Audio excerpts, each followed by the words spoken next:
Top of the fourth inning, great defensive play by the Blue Jays. Tony Fernandez with a fine range on Gary Ward's ground ball through to Manny Lee for the fancy 6-4-3 double play.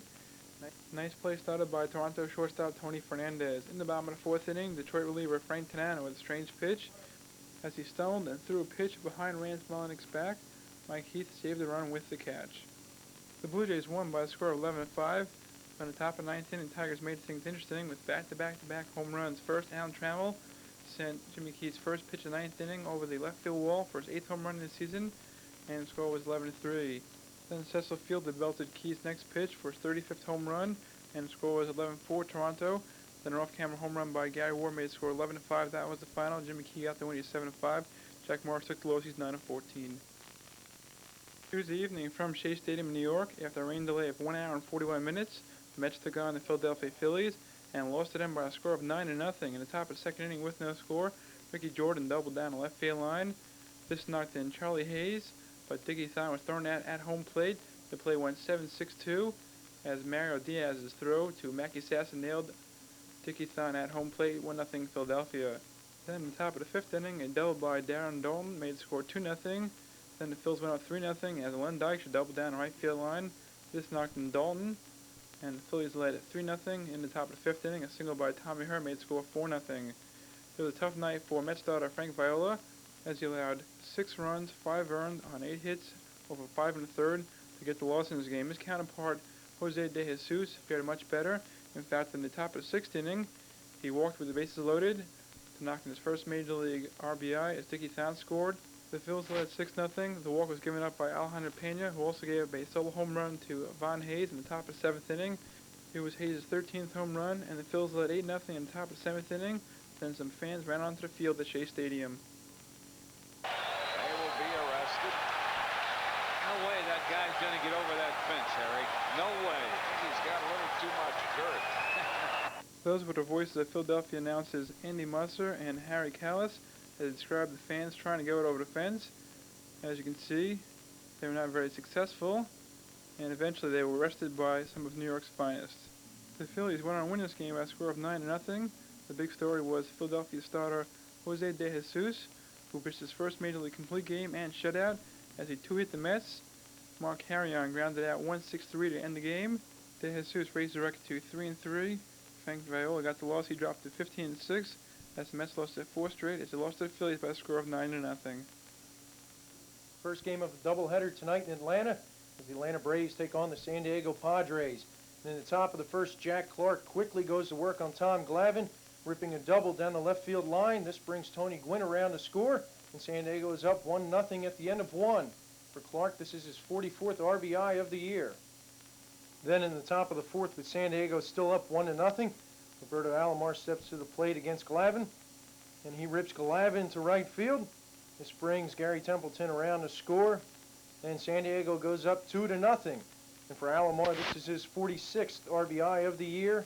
And San Diego would score one more run in the top of the fourth on a Tony Gwynn ground out that scored Bip Roberts. And with San Diego's starter Andy Bennis still in the game, here in the bottom of the fifth, he strikes out Jeff Blauser for his 3rd strikeout of the game, as San Diego leads 3-0 at the end of 5.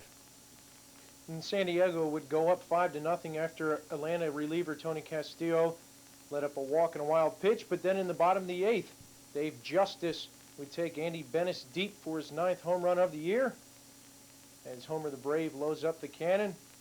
But at the end of 8, San Diego is still up 5-1. And in the top of the 9th, San Diego would add to their lead. And Big Mark Parent steps to the plate and rips reliever Mark Grant to right field for the double. This brings around both Joe Carter and Jack Clark to score. San Diego goes up 7-1. And for Parent, this is RBIs 13 and 14 on the year.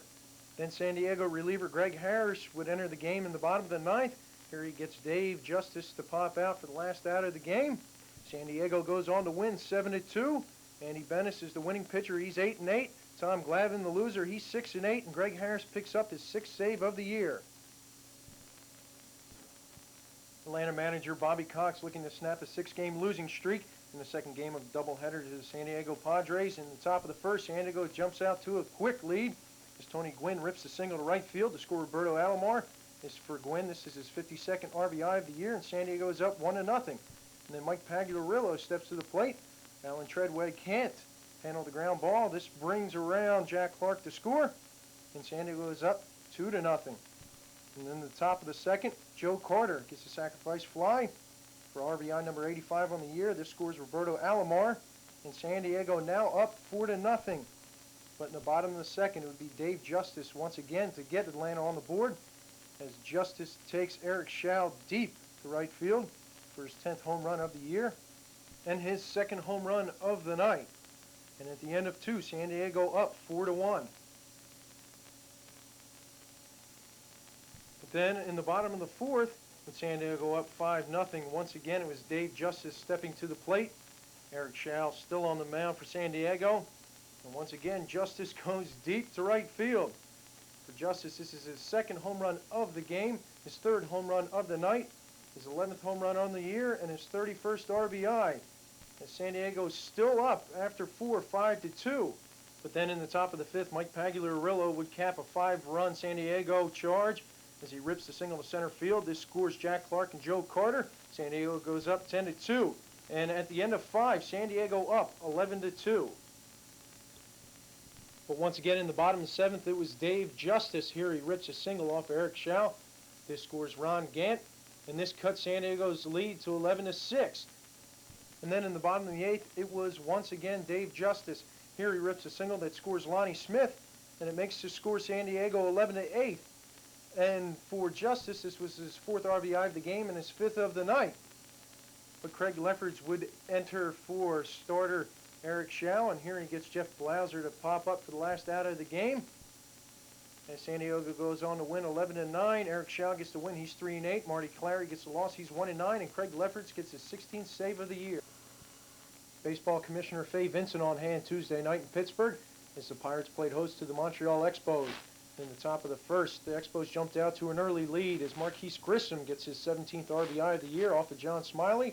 This brings Otis Nixon around to score, and the Expos take an early 1-0 lead at the end of 1.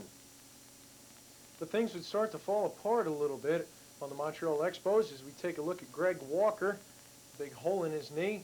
And here's how it happened. Gary Reedus, the foul ball down the right field line, and Walker just can't hold on as he runs into the fence. And he takes a little bit of frustration out on the fence. But the Expos would hang tough until the bottom of the 8th with the score tied 2-2. And Expo reliever Steve Fry in the game. Sid Bream takes Fry deep to right field. This is a solo home run and Bream's 12th home run on the year. And this gives Pittsburgh a 3-2 lead in the bottom of the 8th as we take another look at Sid Bream's home run swing. And then he comes out of the dugout to acknowledge the crowd as Pittsburgh goes up after 8, 3-2.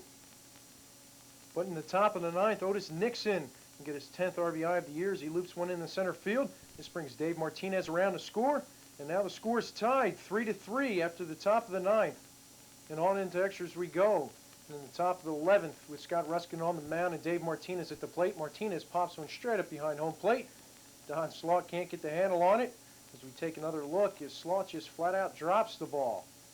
Then in the top of the 12th, Pittsburgh reliever Mark Ross, after just being called up today, here he strikes out Dale Mahorsic, and this sets the table for Jay Bell in the bottom of the 12th. Bell hits the sacrifice fly to right field. This allows Jose Lean to score as Pittsburgh goes on to win 4-3. Mark Ross gets his first win. He's 1-0. Dale Mahorsic gets the loss. He's 1-2. Tuesday evening from Wrigley Field in Chicago, Joe Torre and the St. Louis Cardinals took on the Cubs in the top of 3rd inning with the game tied at 1. Pedro Guerrero lined a single right field off Mike Bielecki. Will Thompson scored, and the Cardinals led 2-1 on Guerrero's 69th RBI this season. Later, a single by Mark Race tied up the game at 2. Then in the bottom of the 6th inning, the Cubs took the lead when Shawan Dunston tripled off the glove of Milt Thompson, who made a valiant but unsuccessful diving attempt to catch the ball. Luis Salazar scored on Dunston's 56th RBI this season, and the Cubs led 3-2 in the bottom of the 6th inning. But in the top of the 7th inning, St. Louis came right back as pinch hitter Jose Kendo lined a single off Mark Race's glove. This allowed Rex Hutler to score, and the game was tied at 3 in the top of the 7th inning. But in the bottom of the 7th inning, The Cubs went ahead when Ryan Sandberg belted a two-run homer to left field off Scott Terry. It was Ryan's 26th home run in the season, RBI 63 and 64, as Jerome Walton scored on the home run, and the Cubs led 5-3. 5-3 was the final. Paul Hasselmacher got the win and raised the record to 4-2 this season. Scott Terry got the loss. His record drops to 1-6. Mitch Williams picked up his 13th save, and Ozzie Smith flew out to center field in the game as the Cubs won by a score of 5-3.